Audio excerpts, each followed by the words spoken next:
Merhabalar, kanalıma hoş geldiniz. Bugün sizlerle kahvaltılık 4 tane pratik tarif hazırlayacağız. İlki kahvaltı salatası. Avokadolu çok güzel bir salata yapacağız. Bunun için 4-5 yaprak kıvırcığı doğruyorum. İstediğiniz bütün yeşillikleri kullanabilirsiniz. Servis tabağına alıyorum. 3-4 dal yeşil soğan doğruyorum.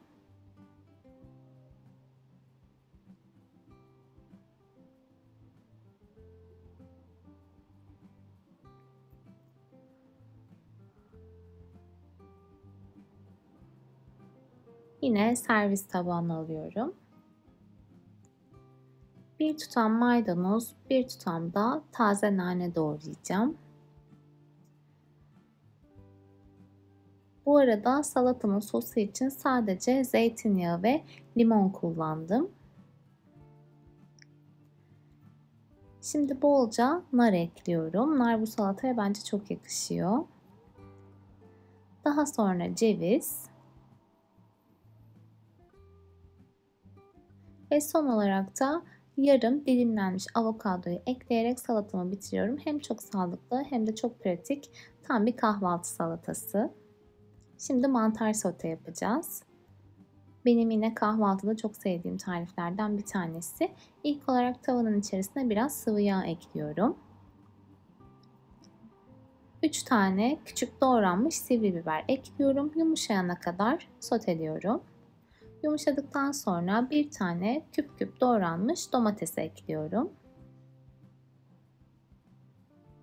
Bende biraz da çeri domates vardı. Onları da ekledim. Domatesler yumuşayana kadar kavuruyorum. 1 tatlı kaşığı kırmızı toz biber ekliyorum. 400 gram kadar kültür mantarı ilave ediyorum. Mantarlar yumuşayana kadar kavuruyorum. Zaten hemen pişiyor mantar. Yapanlar bilir. Tuz ve karabiber ekliyorum. İsterseniz farklı baharatlar da kullanabilirsiniz. Hiç su ilavesi yapmadan mantar zaten kendi suyunu salıyor. Suyunu çektikten sonra hazır hale gelmiş oluyor. Çok lezzetli. İsterseniz üzerine yumurta kırabilirsiniz ya da kaşar peyniri de ekleyebilirsiniz. Şimdi peynirli kaşık dökmesi yapacağız. 2 tane yumurta, 1 su bardağı yoğurt, çeyrek çay bardağı kadar sıvı yağ, 1 çay kaşığı tuz. Hepsini karıştırıyorum.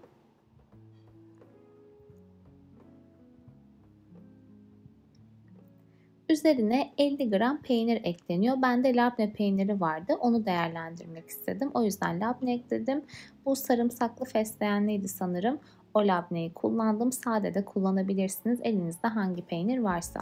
Daha sonra üzerine kabartma tozu ve 1,5 su bardağı da un ekliyorum. Tekrardan karıştırıyorum. Hafif yoğun kıvamlı bir hamur oluyor. Bir tutam da dereotu ekliyorum. İstediğiniz farklı yeşillikleri de ekleyebilirsiniz. Tekrardan karıştırıyorum. Şimdi tavada arkalı önlü aynı pankek yapar gibi pişireceğim. Tavayı sadece ilk sefer yağladım. Daha sonra yağlamadım. Zaten çok güzel kabarıyorlar. Çok da lezzetli oluyor.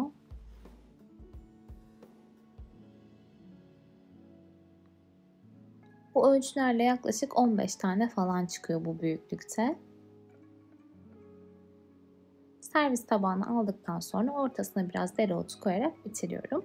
Şimdi son tarifimiz sucuklu ve kaşarlı patates kavurma. Tavanın içerisine bir tane büyük boy patatesi ekliyorum. Küçük küçük doğramıştım. Üzerine biraz zeytinyağı gezdiriyorum. Patatesler iyice pişene kadar kavuruyorum. Kapağını kapatıyorum. Böylece daha çabuk yumuşuyorlar.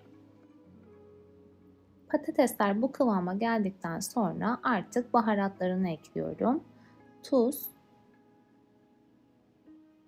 pul biber, biberiye ve kırmızı toz biber ekliyorum. 1 yemek kaşığı kadar da tereyağı ekledim.